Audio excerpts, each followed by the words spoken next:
Hi Apple lovers and welcome to another episode of the Tech Hub. In this episode, I'm giving you my ultimate Apple buying guide to help you choose the right products for you. Let's get into it and let's start the episode.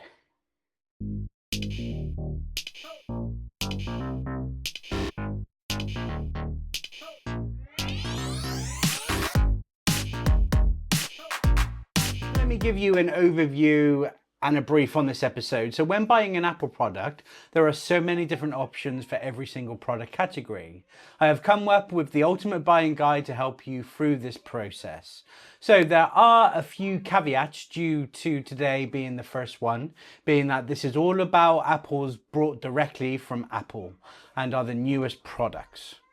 In the future, I might do a episode on refurbished or pre-loved items and a version of this episode on that. We are also just going to talk about the main three products of iPhones, iPads and Macs, and ignoring products like Apple TVs, HomePods, etc. and accessories. Again, there is scope for me to do a buying guide like this based on the theoretical theory and the categories that I'm talking about today. So ultimately, one of the main reasons I'm doing this episode is there's such a variety of choice. There are a few key factors to this, and that's how I've categorized it. So let's get into it. So let's start with basic user and standard price tier. So confusion here is trying to find a budget which does not exist from Apple or direct from Apple at least. So that's why it's called standard and not budget. Only budget comes in when it comes to refurbished or second-hand products, but we are focusing on items brought new direct from Apple today. So let's start off with the iPhones at this category. So there's the iPhone 16e at £599 at 128 gigabytes, iPhone 16 at £799 and iPhone 15 at £699, all of which are the base model storage at 128 gigabytes. Then we have the iPad 11th generation, £329, and again, base storage at 128 gigabytes. So we then look at the base model 13-inch MacBook Air at $999 with 16 gigs of RAM and 256 hard drive. The base model Mac Mini, £599, 16 gigabytes RAM and 256 gig hard drive. And base model iMac at £1,299, 16 gigs of RAM and 256 gigabytes. It has two less cores on the GPU and CPU. So the only confusion product here or confusion tier here is iPhone 15. If you remove that, then the choice is really quite simple if that was removed. And in each tier, there's kind of a confusion thing. So let's move on to the semi-pro user or mid-range price tier or both. So semi-pro to me is someone who does need to do a little bit of video editing or a little bit of this and a little bit of that needs a bit of extra power or extra functionality and has a bit more money as well due to maybe their job. So for a standard user or a beginner, mid-range would be considered a luxury and a step up. So in this tier, I believe I belong, which is what's caused me to downgrade my Mac Studio to a Mac Mini, the MacBook Pro to the MacBook Air, and the iPad Pro to the iPad Air after I realized it was all overkill. And you can see my videos on that in my channel, and I alluded to this reason of why. So the phones at this tier, iPhone 16 Plus at $899 or iPhone 15 Plus at $799. Again, that's starting off 128 gig storage. So confusion here is you could quite easily have the 6.1 inch or iPhone 16 in this category. So they kind of belong in both. So the iPad here is iPad 11 inch and 13 inch at $599 or $799, both 128 gigabytes, and the iPad Mini A17 Pro at $499, again the bottom tier storage, which I believe is 128 gigabytes. So the MacBooks at this tier is the 512 gigabyte MacBook Air 13 inch at $1,199, the base model MacBook Air 15 inch at $1,199, which has a 256 gigabyte hard drive, so you need to decide if you want the larger screen or the bigger hard drive for an extra £200 for 512 gigabyte hard drive. We also have the 512 gigabyte hard drive Mac Mini or 24 gigabytes of RAM, £799 for both. Both tiers are $999 if you want both of those things. We then have a MacBook Pro in this category, so forget the Pro name, but this is the base model 14-inch MacBook Pro with 16 gigs of RAM and 512 gigabyte hard drive.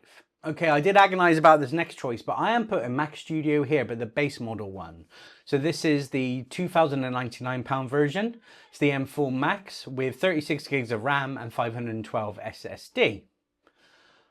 You could also have the 512 gigabyte iMac or 24 gigabyte RAM with 2 extra cores of CPU and GPU, which is £1,499, or both for £1,699.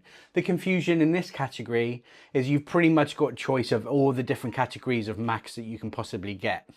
So it's really identifying your favorite one. Mine in this category would be the upgraded Mac Mini and the MacBook Air. The final category, or at least the final category we're really going to delve into, is pro users at the higher price tier. So this is for people who need the extra power for speed or efficiency of their job.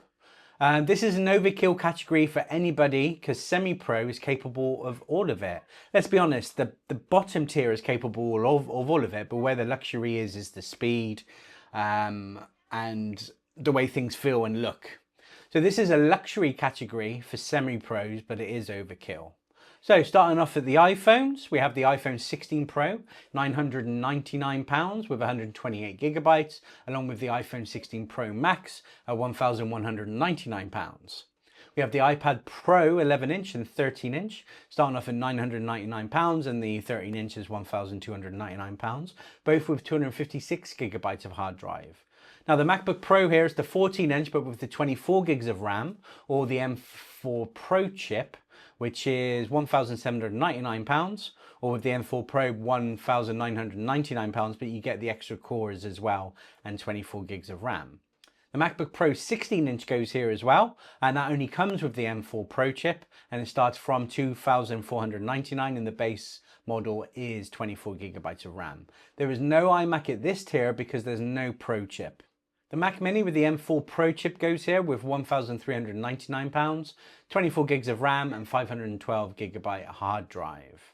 The Mac Studio with the M4 Max chip with only increased tier of RAM or hard drive or a chip at each tier adds £200 for RAM and the hard drive, or you can increase the chip, the cores for the GPU and CPU for £300. That starts up as well. Now the Mac Studio with the M3 Ultra chip starts from £4,199 with 28 core CPU and 20 core GPU, 96 gigs of RAM, 1 terabyte of hard drive, and all of that can be increased as well. Now, there is no confusion at this tier, and this is really quite simple. If it says Pro in the name, it's a Pro device. So, an extra caveat of what I believe is a waste of money is the unnecessary luxury category. So nobody needs any of this, and in some cases has more money than sense, but certainly not worth the upgrade price when you go to it, which is why you might have noticed that every tier, apart from Pro, is pretty much the base model with maybe one upgrade. So any iPhone with more than 256 gigabytes of hard drive, I personally feel is unnecessary, especially when it has USB-C port for external hard drives, and look at all the iCloud storage options we've got. For me, it's a waste of money. Do something better with your money than upgrade your storage on any iPhone. iPads with cellular. Chances are you've got an iPhone you can hotspot from. I can see a use case for this though in some jobs, but still, if you've got an iPhone, you can just hotspot it. The MacBook Pro 14 or 16 inch with the M4 Max chip. I believe the M4 Max chip is overkill to the performance of the M4 Pro, and certainly in the category I've put it in, the Pro user, you don't need more than an M4 Pro. Now let's talk about the Mac Pro, which I've put in no category because it starts at £7,199. It has the M2 Ultra with 1 terabyte hard drive and 64 gigabytes of RAM, yet the Mac Studio with the M3 Ultra has a better spec and it's £3,000 less. Do not buy this machine. I hope you've enjoyed today's episode and it goes some way in helping you through the Apple product chaos to which one to choose by identifying who you are, what your budget is and what to go for. No doubt in my mind this will cause quite a bit of debate in the comments. I'm all up for a debate, but please do comment, but please keep it kind. Check me out on Instagram and Threads at TechHubWiltsUK. Also, you can check out my website at www.techhubwiltsuk.co.uk. And I'll see you on the next episode.